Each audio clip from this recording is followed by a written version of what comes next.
So in the Gospel according to John, the lesson we read today, the raising of Lazarus from the dead, that's the final straw that causes the authorities to want to kill Jesus. So you can see how things with Jesus' story are very much pointing us towards his entry into Jerusalem and his crucifixion. We're on the cusp of Holy Week in Jesus' story. Now, we actually picked up reading kind of in the middle of the story because the setup for Jesus getting to Lazarus' tomb is actually quite long. At the beginning of the chapter, Jesus is going along and he suddenly receives a message from Mary and Martha that their brother Lazarus is very sick.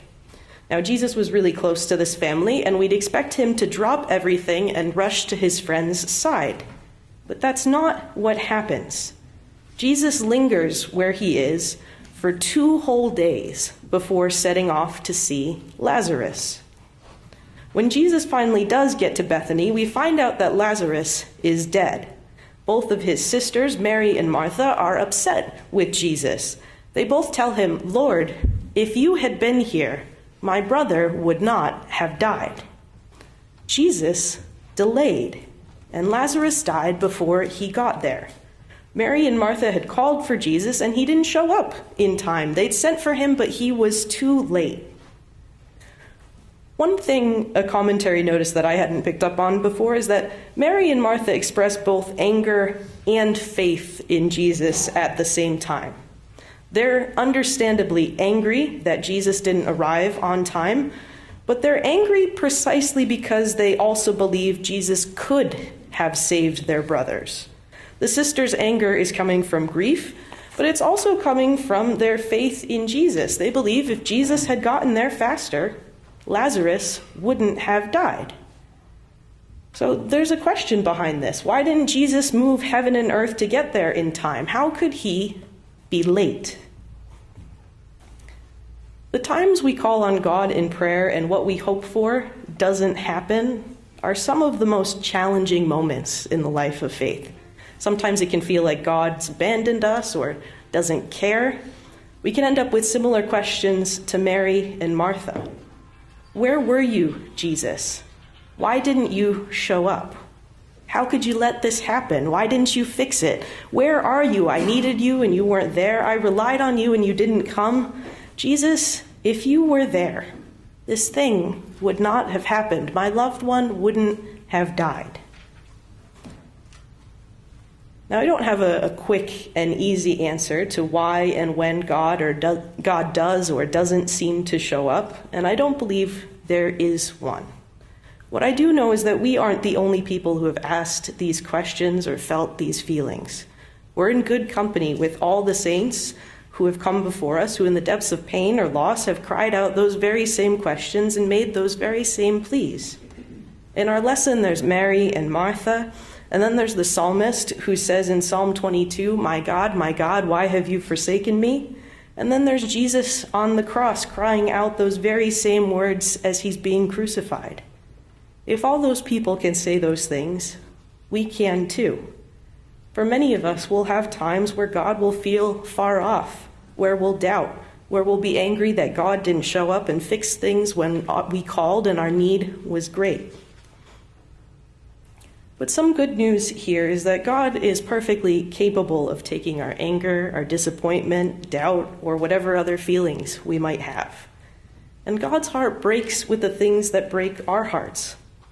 When Mary confronts Jesus and he sees her weeping, Jesus weeps too. He doesn't get mad at Mary or Martha for being angry. He treats them with kindness and understanding. And that's how we too are treated.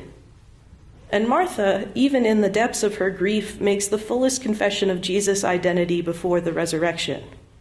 In the other Gospels, it's Peter who first confesses Jesus as the Messiah, the Son of God. But in John, that honor goes to Martha, who speaks from the depths of her grief and from the depths of her faith.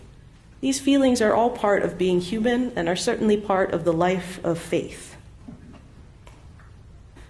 Now, on a practical level, in terms of the story, a very possible reason Jesus delayed heading to Bethany when he received the message that Lazarus was ill is that it's very likely that Lazarus was already dead by the time the message reaches Jesus, given the time it takes to travel to Bethany, and that Lazarus was dead 4 days in the tomb when Jesus arrives. However, I don't think that fully fixes the issue. When someone close to you dies, you rush over to be with the family and friends. And Jesus doesn't do any rushing, which has bothered centuries of Christians. Now, the only explanation of Jesus' behavior I found somewhat compelling is that through the whole story, Jesus is showing that he's not beholden to death's timetable. Death might have come for Lazarus, but Jesus doesn't work on death's schedule. So after Jesus is confronted by Mary and Martha, he heads to Lazarus' tomb, and Jesus stands at the tomb and orders the stone rolled away. And Martha thinks this is a bad plan. Lazarus has been dead for 4 days. The natural process of decay has begun, and the body would smell. Anyone who's ever had a mouse die in the wall of the house or somewhere in the car has a pretty good idea what Lazarus would smell like after being dead 4 days in a warm climate. Death quite literally stinks. Additionally, Jewish belief at this time was that the soul lingered around the body for 3 days following death. So day 4 here means Lazarus is very dead. There would be no hope for him now. In the Old Testament lesson from the prophet Ezekiel, Ezekiel is given a vision of a valley of dry bones. And he's being given this vision when the Israelites had been in exile in Babylon a long time, and their hope of being able to return to Israel was gone. Their future as a people was as dead as the dried bones in the valley. Dried bones are about as far from life as you can get. But in the midst of that hopeless scene, God asks Ezekiel, "Can these bones live?" Now that question isn't about the bones. It's really about whether the dried out, worn out, despairing people of Israel can live and thrive again. Can these bones live? Can something hopelessly dead live? Is there hope for this people? Is there hope when things seem hopeless? Back in Bethany, Jesus tells all those gathered to roll the stone of Lazarus' tomb away. There's nowhere more hopeless than the tomb of a man dead 4 days. But despite this, Jesus calls into that place of death, "Lazarus, come out." And the dead man comes out, bound still in his grave clothes. And Jesus orders the people there, and really also death itself, to unbind Lazarus and let him go. To the question of whether there's hope when things are hopeless, we're given a definitive yes. If dry bones can live, if a man can walk out of a tomb, there is certainly hope. If God can do those things, there is always hope. One of my favorite classic teachings of the church is something called the harrowing of hell. Now, harrowing is an Old English word that in contemporary terms would be defined something like being roughed up and having all your stuff stolen. The harrowing of hell is the belief that on Holy Saturday, that's the day between Jesus' death on Good Friday and his resurrection on Easter Sunday, but it's the belief that on Holy Saturday, Jesus descended into hell. And this teaching has a bigger emphasis in the Eastern Church, but if you've ever said the Apostles' Creed, it says he descended to hell or he descended to the dead, depending on the translation. And that's a reference to the harrowing of hell there. And when Jesus descends to hell, he does that to free all the souls that had been trapped there. It's essentially like a jailbreak. And there's all sorts of super cool icons and paintings of Jesus lifting Adam and Eve and others by the wrist and pulling them out of the depths of hell. Sometimes they show Jesus busting down the gates of hell to free everyone. And sometimes it's been taught that while Jesus was in hell, he also beat the devil in a fight in order to free everyone. So again, that makes for excellent artwork. Often Jesus is depicted standing on top of Satan while lifting people out of hell. Or sometimes he's like pinning Satan down with a giant cross and lifting people out of hell with the other hand.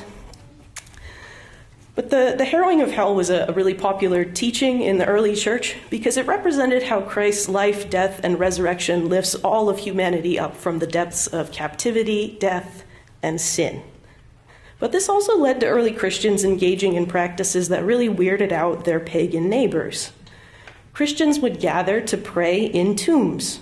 Worship would take place among the bones of the dead. Romans always put cemeteries miles away from the city to prevent disease, but Christians held their meetings in the middle of burial places. One scholar notes that the earliest church buildings were really just big mausoleums erected over the remains of the martyrs. An early preparation for baptism involved taking people soon to be baptized to the catacombs to receive instruction.